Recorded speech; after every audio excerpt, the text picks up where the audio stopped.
Good morning, everyone, and welcome to Multiply Mornings. My name's Dan, and today we're talking about the fact that it may not be legal for you to drive before too long.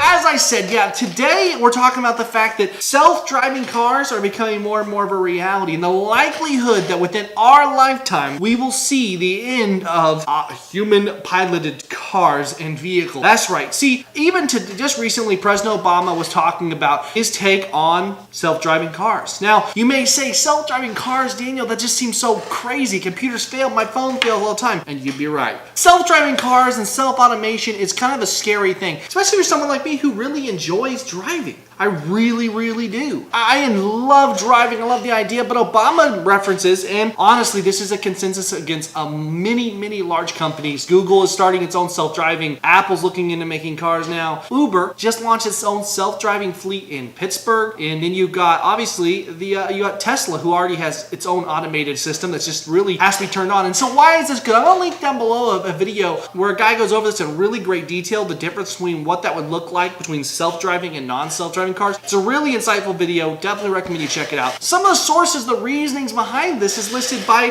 Obama. Even said right now, this is a quote, too many people are dying on our roads. 35,200 last year alone, with 94% of those being because of human error or choice. Automated vehicles have the potential to save tens of thousands of lives every year. So what you see is that there is a real thing here as to why this could be good. And I don't know where I stand on it. You know, there's a huge aspect to this that is frightening and scary and everything else, but I think, we have to really kind of keep an open mind because it's not really what we're ready for or not. It's coming. Probably within the next 10 to 15, 20 years, we will see outlaw driving basically by human beings. So kind of crazy. Let me know your comments, your thoughts down below. And now speaking, this is kind of going to be a little bit on the same wavelength here. Uber, one of the companies listed there as developing, just launching their own self-driving fleet in Pittsburgh, is actually now designing a short-wave, short-distance airplane that can go up and down.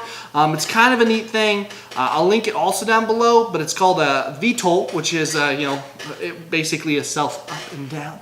A VTOL plane, and they're working on it now. They're not even the only one. There's several other. Tesla's Elon Musk said he was interested in doing it. There's a huge amount of stuff that's really going into this, and people who are thinking about this other forms of transportation. So it's really going to be interesting to see in the future how all this stuff is going to shape out, because it's happening whether we're ready for it or not. It's coming, and so what's that going to look like here in the next 5, 10, 15 years? It's going to be super duper interesting to see. And speaking about Elon Musk, Tesla, and moving forward in the future, Tesla's founder has also started another company called SpaceX, which SpaceX is basically runs all of NASA's trips up to the International Space Station. They've made the first reusable rocket, and they're still kind of refining that process, to say the least, but it's the one that can go up and then come back down as touchdown. They've done it successfully, just not a ton of time. So they're working on it. By 2018, he wants to begin to send people to Mars, begin a settlement there. Now that's insane to think about, that not only in our lifetime, which has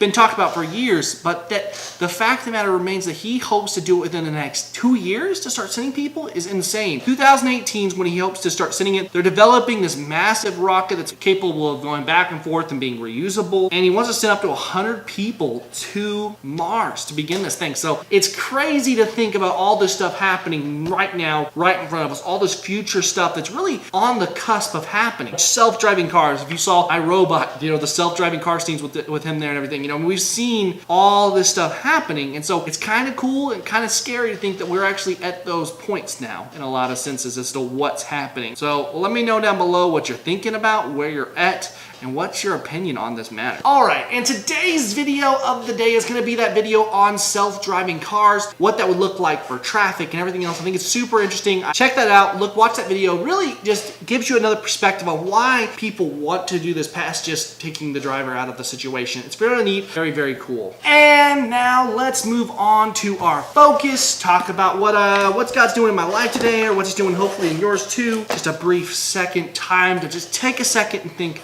as as we start the day off. And so today we're talking about Ezra, where I'm in my quiet times right now. Ezra is prophet, is person of God who is basically sent back with the people of Israel as they begin to rebuild the temple. As he goes back, some stuff happens, and we begin to see this. The building of the temple gets halted by people trying to stop it because of their own desires not to see this resurrection, I guess you should say, of this temple. Because before, as we see before, Israel was the dominant, ally person, everything in the world. And a lot of people don't want to see that. They don't want to see the big guy back on top. They know who God is. And we see here a couple cool things. I think it's really neat as they try to stop, as they try to go back and do this. Well, then they go back, they see the decree, and they basically see that this was supposed to happen. And they're all like, okay, well, let's do what we're supposed to do, help them out here. It's kind of cool to see God's plan and work there. We also see these kings of like Assyria and different places who had gone against Israel, who had actively come against but had been beaten by God, coming up and saying, we want to render blessings. We want to make sacrifices to this God. We want to be on the good side of your God. Now, what I mean to say by that is it's neat to see these people realizing, acknowledging the power of God across the globe, across the known world anyways, of what is here. It's very neat, very challenging, because you see this, and you see so much going on in Chronicles and Kings, and we see all this stuff happening. We see that God had a plan from point A to point B to now. All this stuff was working to get to this point, and today you're working and you're doing things that you think, why am I doing them? But God is doing something through those moments. I think that's something really powerful and neat to meditate and kind of think upon today as you go out, is that God is working right now in your life. And He's working around you and things you don't understand. Events are taking place, things are happening to ultimately achieve God's goal, God's design, and God's desire for this world. And as Christians, if we can grasp that, take a hold of that, hold it hard right here,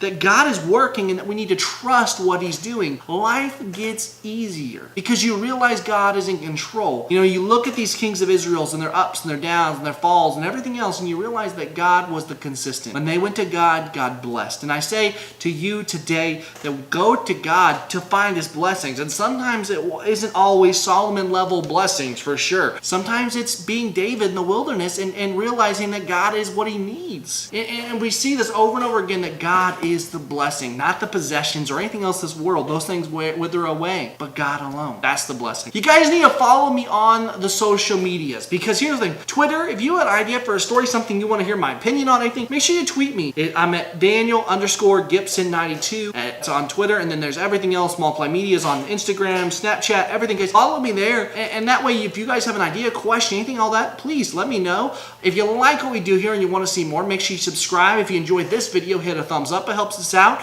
Lets us know that we're doing the right thing, that you're enjoying what we're doing. And then if you want to see more, like I said, subscribe. Patreon, we've got our Patreon page created. People need to start taking advantage of it. You'll get some exclusive content. These episodes will be released early on there. If we start getting some, once we get some support on there, we'll release these episodes early so you can actually see them the night before all the videos and get a little bit of a bonus there, plus some extra behind the scenes stuff. So a lot of cool things we like to do there, and the more people do, the more that those options will grow, if that makes sense. The more you do, maybe there'll be some exclusive merchandise in the future, who knows. Make sure you subscribe to us here, and then go support us on Patreon if you're able. If not, just pray for our ministry, guys. Thank you so much for watching. God bless. I'll see you next time. Take care.